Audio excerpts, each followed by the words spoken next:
Some pages of the copies of the Quran written by the blessed hands of the Khalifas Umar Farouk, Uthman Dhur-Nurayn, and Ali al-Murtada radiallahu ta'ala anhum exist in the Museum of Islamic Works, which is next to the Sulaymaniya Mosque in Istanbul. Those who wish may go and see them. The enemies of religion laid their hands on the books of great men of religion, as they had at one time defiled the Tawrat and in the Injil, the books of Allah Ta'ala. For example, they mixed some fables with Muhyiddin-i-Arabi's books Fusus and Futuhat. However, they were soon discovered. The great savant Hadrat Abdul Wahhab-i Sharani, rahmatullahi ta'ala alayh, explains this policy of the irreligious in his books entitled Kibrit-i Ahmar and Al-Yawakit. And today, the policy of misrepresenting Islam to youngsters is being carried out far and wide. We notice with regret that the world no longer has any real savants to silence them. For that matter, Hadrat Jalaluddin Rumi wrote his Mathnawi in a rhyme scheme, thus leaving no possibility for Islam's enemies to defile it. It is written by Ibn Abidin, Allahi Rahmah, as he starts dealing with nikah of a disbeliever in his commentary to Dur al-Mukhtar, also by Ahmed Hamawi, rahmatullahi alayh, and the subject Hazar wal Ibaha in his commentary to Eshba, and also by Nishan Jizadeh, Muhammad bin Ahmed bin Muhammad bin Ramadan, rahmatullahi ta'ala alayh, as he makes various quotations from Islamic scholars in Mirat-i-Khainat. According to great savants who have realized the truth, we shouldn't talk on whether our Prophet's sallallahu alaihi wasallam parents were believers or not, and we should watch our manners when discussing it. It has been stated in Hadith-i-Sharif, do not hurt the living by speaking ill of the dead. It does not bring harm upon one not to talk about it or not to learn it, nor will it be asked in the grave or on the day of judgment. And again, they say Allah Ta'ala, as a blessing on our Prophet, enlivened his parents during his farewell Hajj.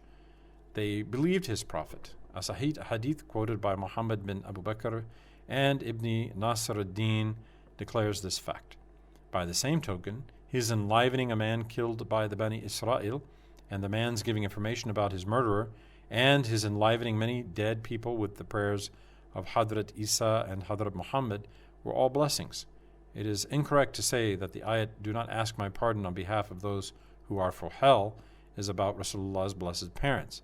As for the Hadith Sharif, my father and your father are in the fire, which is quoted in Muslim, it was said with ijtihad. It was declared afterwards that they had iman.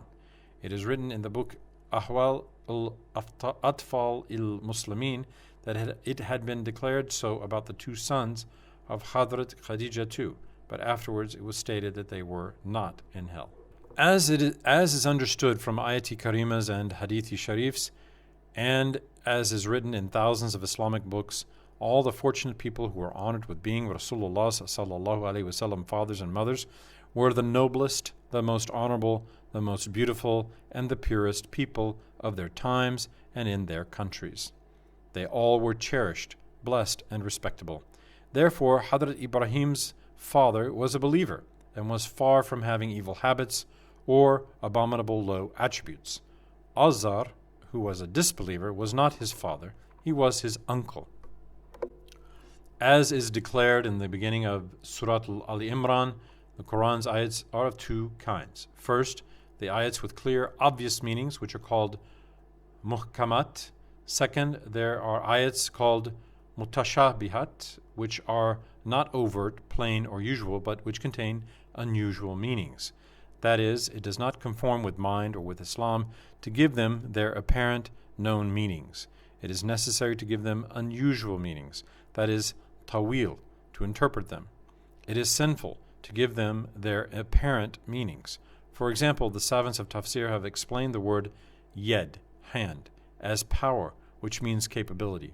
By the same token, it is written in the tafsir of Baydawi that in the ayat when Ibrahim a.s. told his father Azar, Azar is an atf-i-bayan for the word father. Atf fi bayan is in Arabic the second noun which is written for explaining the meaning of a noun is called atf-i bayan. Its English counterpart is a positive. When a person has two names and these two names are mentioned together, it is understood that one of them is famous and the other is not famous, which is called atf-i bayan. For this reason, according to the rules of Belagat, Fesahat, and Ijaz, Hadrat Ibrahim calls two persons father. One of them is his own father, and the other is somebody else whom he refers to as father. The meaning of the ayat is, when Hadrat Ibrahim told Azar father.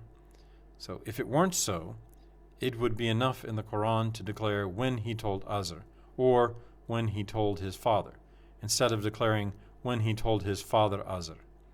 If he were his own father, the word his father would be superfluous. All of the scholars of the Tawrat or Torah followed the religion of Musa alayhi salam for a period of 1800 years, and along with them the apostles of Jesus alayhi salam and the priests who followed them said that Azar was not the real father, but he was the uncle of Ibrahim alayhi salam. As is inferred from the undefiled old name scripts of the Torah and the Bible, the name of the father of Ibrahim alayhi salam was Taruh. The word Taruh is not the Hebrew synonym of Azar, as some ignorant people write. It means that they both are not names for the same person. There are many verses in the Quran al-Karim in accord with those in the Torah and the Bible. In the 30th page of the Turkish version of his book, Bayan al-Haq, Rahmatullah Effendi, Rahmatullah alayh, one of the Islamic scholars of India, says, Nask, i.e., anything to be made invalid by Allah Ta'ala involves only the commandments and the prohibitions. In the commentary entitled Ma'alim ut-Tanzil, Al-Imam al-Baghawi says that Nask did not occur in the qisas or narrations and akhbar, information, or in the scientific and experimental knowledge, but only in the commands and prohibitions. Naskh does not mean to change them. It means to inform about the expiration of their period of validity. The Quran al-Karim did not invalidate the whole Torah and Bible, but part of them. Footnote: there is some information about Naskh in the final part of the 34th chapter.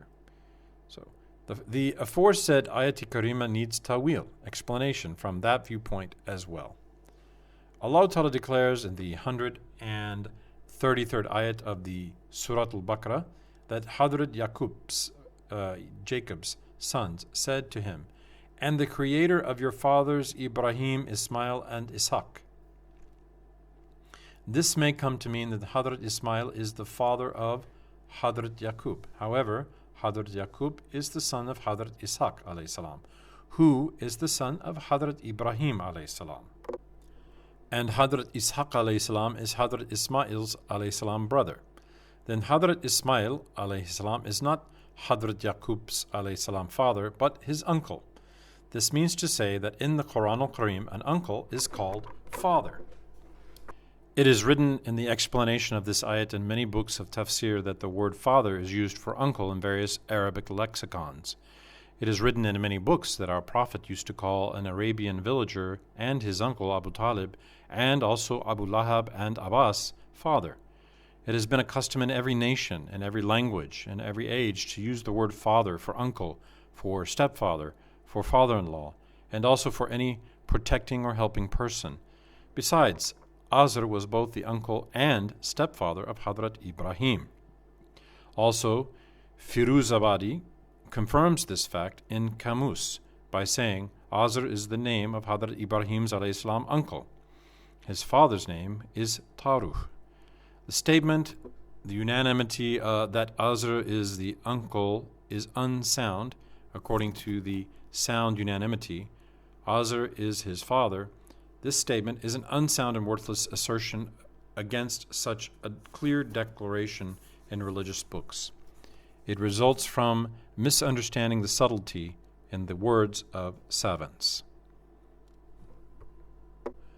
That the book entitled Tafsir-i Baydawi gives the 74th ayat-i karima of Surah Al-An'am its apparent meaning instead of making tawil of it, i.e. explaining it, or that the book entitled Ruh al-Bayan provides a wrong tawil of that ayat-i karima and also of the 115th ayat-i karima of Tawbah Surah, cannot be something to be taken as a documentary example, nor can it abrogate the unanimity among the savants of tafsir, the savants of hadith, the savants of kalam, and the Sophia-i Aliyah.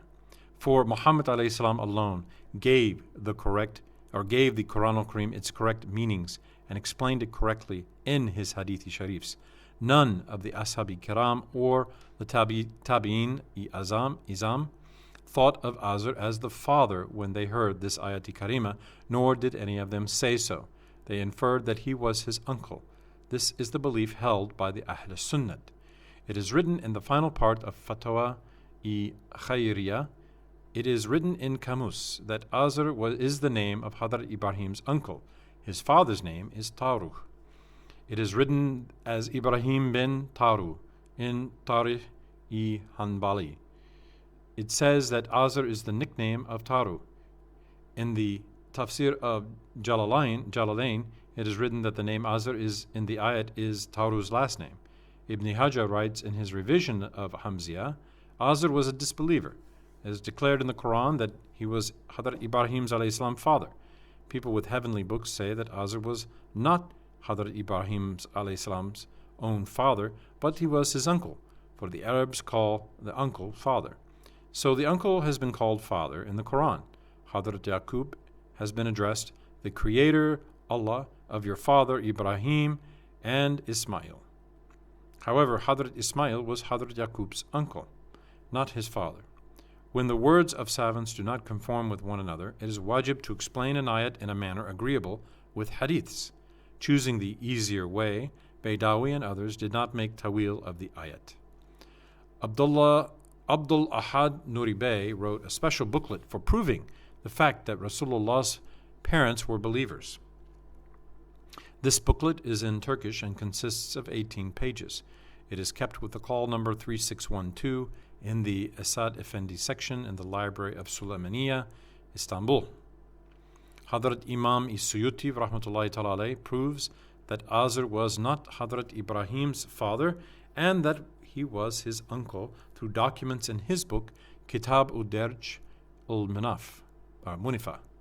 This book exists in the Sulaymaniya library. Its call number in the Rais ul-Kutab Mustafa Effendi section is 1150. It is written in Anwar ul-Muhammadiyah that it is stated in the Hadith Sharif quoted by Hadrat Ali, from Hadrat Adam to my father Abdullah, I always passed through married fathers and mothers. None of my fathers had any child through adultery without nikah. Rasulullah stated the names of his 21 fathers, back up to Adnan, as follows. His father, Abdullah. The fathers of Abdullah successively are Abdul Muttalib, Hashim, Abdul Manaf, Qusay, Kilab, Murrah, Ka'b, Luway, Ghalib, Fihr, Malik, Nadr, Kinana, Huzaymah, Mudrika, Ilyas, Mudar, Nizar, Me'ad, and Adnan. All of them, with a brief description of each, have been written in alphabetical order in the biographies section appended to the Turkish version of our book Endless Bliss. The passages announcing the purity of the ascendants of our Prophet in the book Metal Nur by Abdullah Rumi, the annotator of the book Fusus, are written in our book entitled Ni'amat-i Kubra. Hadrat Sana'ullahi Dahlawi, Panaputi, who had deep knowledge in branches of tafsir, hadith, fiqh, and tasawwuf, and who performed great services to mankind by showing them the way to endless bliss, says in the first and third volumes of Tafsir-i Mazhari that the word Azr in Suratul Anam is an atf-i bayan for the word abihi. Documents stating that Azar was Hadrat Ibrahim's alayhi salam uncle and not his father are more tenable. In Arabia, an uncle is called father. In the Quran, Hadrat Ismail alayhi salam is called the father of Hadrat Yaqub, while in actual fact he is his uncle. Azar's real name was Nahur. Nahur was formerly in the true religion of his ancestors. When he became Nimrod's vizier, he turned into a disbeliever, changing his faith for the world. Also, Fakhruddin Razi, most of the Salaf Salihin, have stated that Azar was the uncle. Zarqani, while explaining the book Mawahib-i-Laduniya, writes the words, "Those who believe heavenly books and also historians have unanimously said that Azar was the uncle," by Ibn Hajar-i-Haytami as a document. Imam Suyuti says that Ibn Abbas has stated that Azar was not Hadrat Ibrahim's father and that Hadrat Ibrahim's father was Taru. This statement of Ibn Abbas has also been confirmed by Mujahid, by Ibn Jarir, and by Sudi with documents. Again, it is informed by Suyuti that also Ibn Munzir clearly explains in his tafsir that Azar was the uncle. Imam Suyuti wrote a booklet stating that Rasulullah's grandfathers up to Hadrat Adam alayhi salam were all Muslims. Despite this fact, Muhammad bin Ishaq, Dahak, and Kalbi said that Hadrat Ibrahim's father was Azar, whose other name was Taru. Yaqub alayhi salam had two names too. His second name was Israel. They said. Also, Muqattil and Ibn Hibban said that Azar was the nickname for Hadrat Ibrahim's father, Taru.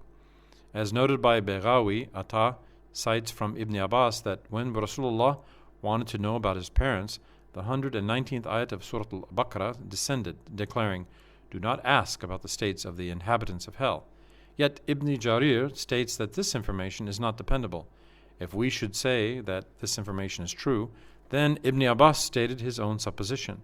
And even if his supposition were true, it is not explained clearly that Rasulullah's parents are in hell. Even if they were in hell, still they could not be said to be disbelievers, for there will be Muslims who will go to hell. It is declared in a hadith, "As I am the best of you, so my father is better than your fathers." The translation from the book Tafsir-i-Mazhari is completed here.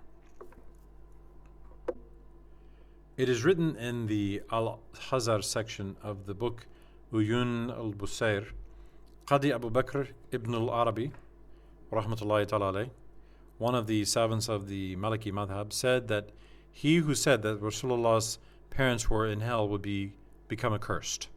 Every Muslim has to avoid saying something that will hurt Rasulullah. Allah Ta'ala abominates a person who hurts him. Nothing could cause more bitter pain than saying that his grandfathers were disbelievers. It is written in the book Al-Mustanad, page 33, Al-Imam As-Suyuti proves that Azar is the uncle, not the father of Ibrahim alayhi salam. The Hadith Sharif, "My father and your father are in hell," means that Abu Lahab is in hell. The book, in its 175th page, refutes with documents the assertions of Ali al-Qari, who slanders As-Suyuti. Translation of these pages exists in the section Din Adama, Bulaju Ulamas. A man of religion cannot be a separatist, of the book Faid Ali Bilgilder, Useful Teachings.